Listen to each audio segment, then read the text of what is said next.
Good morning friends, তোমরা সবাই কেমন আছো? নিশ্চয়ই ভালো আছো, আমিও ভালো আছি। রোজের মধ্যে একটা ব্লগ নিয়ে তোমাদের সামনে এসেছি। ফ্যামিলিতে স্বাগত জানিয়ে ব্লগটা এখান থেকে স্টার্ট করছি। এই যে আমার মেয়ে উপর দিয়ে দেখছে, আর এদিকে আমার পতিদেব দাঁড়িয়ে আছে। আমরা যাচ্ছি একটু নেমন্তন্ন বাড়ি বলতে ঠিক আমার ছেলের বন্ধুর বাড়ি যাচ্ছি। এই রাস্তা দিয়ে এখন এই সবে পেরিয়ে আমাদের পাড়ার রাস্তাটা দিয়েই যাচ্ছি।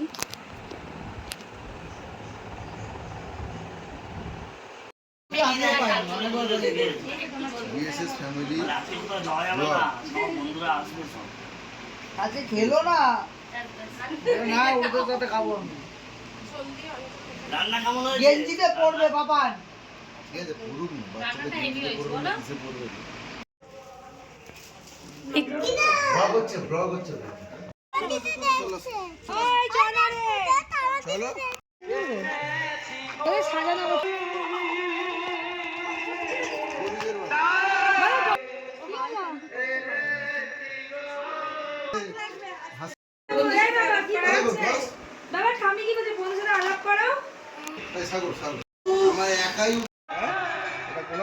হ্যাঁ জানি, ওই তো সিঁদুর টুকেছে।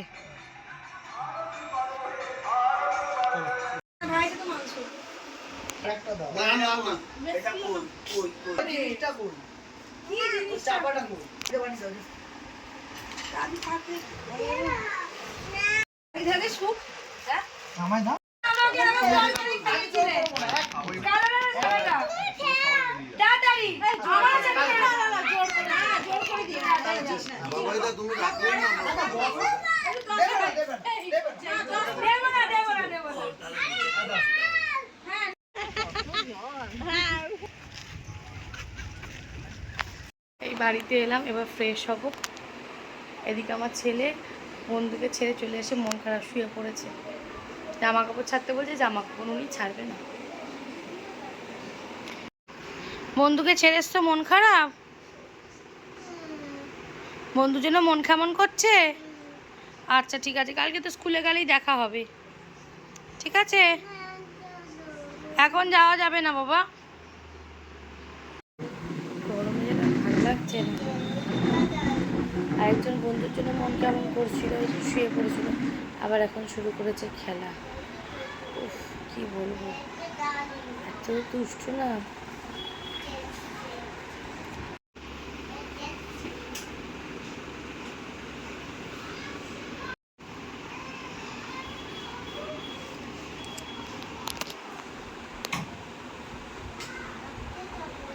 এই প্যারামটাকে নিয়ে এখন খেলা শুরু করেছে।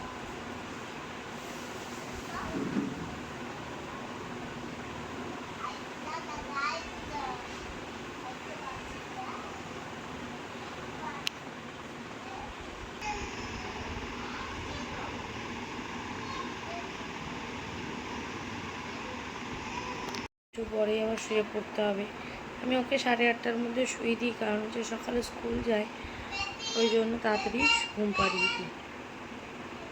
তার মধ্যে আজ একটু হুড়োহুড়িও হয়েছে, বন্ধুদের সাথে খুব খেলাধুলা হয়েছে, ওই জন্য তো আরোই টায়ার্ড হয়ে পড়বে। একটু পরেই হয়তো ঘুম পাড়িয়ে দেবো, একটু খেলে নিই, খাইয়ে নেব, নিয়েই ঘুম পাড়িয়ে দেবো। আজকের দিনটা সত্যি খুব দারুণ কাটলো, এত মজা করলাম, এত আনন্দ করেছি কি বলবো, প্রচণ্ড ভালো লাগলো আজকে। অনেক দিন পরে এরকম মজা হলো। কাজের চারিদিকে কাজের প্রেশারে কোথাও তো যাওয়াই হয় না, অনেক দিন পরে বেরোনো হয়েছে, ভালো লাগলো সবার সাথে আড্ডা দিয়ে। শুভরাত্রি বন্ধুরা, আজকের ব্লগটা আমি এখানেই শেষ করছি। তোমাদের যদি ব্লগটা আমার ভালো লেগে থাকে প্লিজ সাবস্ক্রাইব করো, পাশে থাকা অল বেল আইকনটা প্রেস করো। শুভরাত্রি, টাটা, অনেকটাই রাত হয়ে গেছে। চলো বন্ধুরা, গুড নাইট।